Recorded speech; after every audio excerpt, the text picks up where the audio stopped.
ఇలా పరిచయం చెయ్యి, వాళ్ళకి డబ్బులు ఇస్తాను, లేకపోతే ఏదో ఒకటి చేస్తాను అవి అని చెప్పేసి అమ్మాయిని తీసుకురమ్మనేవాడండి. నేను ఎవరిని తీసుకెళ్ళేదాన్ని కాదు. వేరే వాళ్ళకి ఫోన్లు చేసి అమ్మాయిని తెప్పించుకునేవాడండి. నాతో పాటు బీచ్కి వచ్చింది వేరే అమ్మాయి అండి. వేరే వాళ్ళు పంపిస్తే అమ్మాయిని తీసుకొచ్చారండి బీచ్కి. అయితే ఇంకా అలా నచ్చక అమ్మాయిలతో తిరిగేస్తున్నాడు అని చెప్పేసి నాకు కోపం వచ్చేసి నేను ఉండనని చెప్పేసి మా ఇంటికి వచ్చేసానండి. మా ఇంటికి వచ్చేసిన తర్వాత మళ్ళీ మా అమ్మాయిలతోటి మాట్లాడి మళ్ళీ తీసుకెళ్ళారండి. తీసుకెళ్ళిన తర్వాత మళ్ళీ ఇంకా అలా కంటిన్యూగా ఇంకా కొట్టేసాడండి. ఇంకా కన్ను పగులు కొట్టేస్తే ఇలా ఫోటోలు ఉన్నాయి, వీడియోస్ ఉన్నాయి, అన్నీ నా ఫోన్లో ఉన్నాయి. నువ్వు ఇలా మోసం చేసేస్తుంటే నేను రోడ్డు ఎక్కిచ్చేస్తానని చెప్పి ఒకసారి రోడ్డు మీద కూర్చొని చేయి కోసుకున్నానండి ఇక్కడ. అయితే తర్వాత నా ఫోను అవి తీసుకెళ్ళి వాటర్లో వేసి ఇంకా వేరే ఫోన్ కొత్త సిమ్ ఇచ్చాడండి నాకు. అమ్మాయిలు అక్కడికి తెచ్చుకోవడం అమ్మాయిలండి ఎవరో ఆంటీలు పంపించేవాళ్ళు అంటండి. ఆంటీలకు ఫోన్ చేసేవాడు. ఆంటీలు ఫోన్ చేస్తే ఆంటీలు అమ్మాయిలను పంపించేవాడు. ఎవరింటికి వచ్చేవారు? ఆఫీస్కే వచ్చేవారండి అమ్మాయిలు.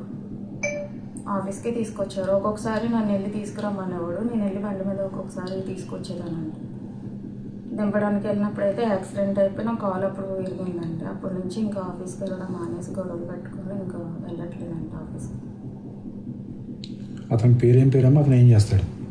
ఆయన నేను పరిచయం అయిన కొత్తలో అయితే ఆయన ఏం చేస్తాడు అన్నది ఏమీ తెలియదండి. వేరే వాళ్ళు ఇలా అబ్బాయి ఉన్నాడు అయ్యి అని చెప్పేసి నాకు పెళ్ళయిందండి. పెళ్ళైపోయి నేను విడాకులు కూడా అయిపోయాను. ఇంక నేను ఇలా బతుకు తీరు కోసం ఏదో ఒకటి చిన్న జాబ్ అన్నది ఏదన్నా బ్యూటీషియన్ అన్నది చేసుకుంటూ ఉంటాను. ఆ బ్యూటీషియన్ అన్న ఆంటీ తీసుకెళ్ళి పరిచయం చేసిందండి. ఈయన పేరు ఈయన ఎవరో కూడా నాకు తెలియదు దేవారు వచ్చేంత వరకు అండి.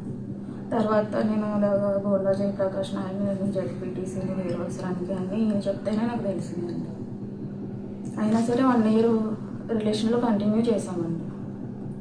రోజు ఆఫీస్లోనే ఉండేదాన్ని, వంటలు చేసేదాన్ని, రోజు ఇంక అక్కడే ఉండేదాన్ని. ఆఫీస్లో వర్క్ చేసేదాన్ని? వర్క్ ఏం లేదండి. వంట చేస్తే ఇంకా అలా వైఫ్ కింద అలా ఉండిపోయేదానండి నేను.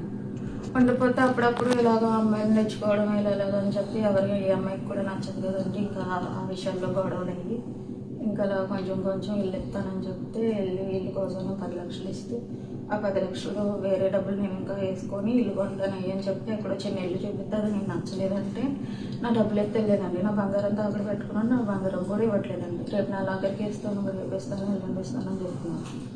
నువ్వు వచ్చు నాతో కలుపోయి అని చెప్పేసి మాట్లాడుతున్నాడండి. ఫైనల్గా ఏం కోరుకున్నాము? నాకు నా డబ్బులు నా బంగారం అయ్యి ఇస్తే చాలండి.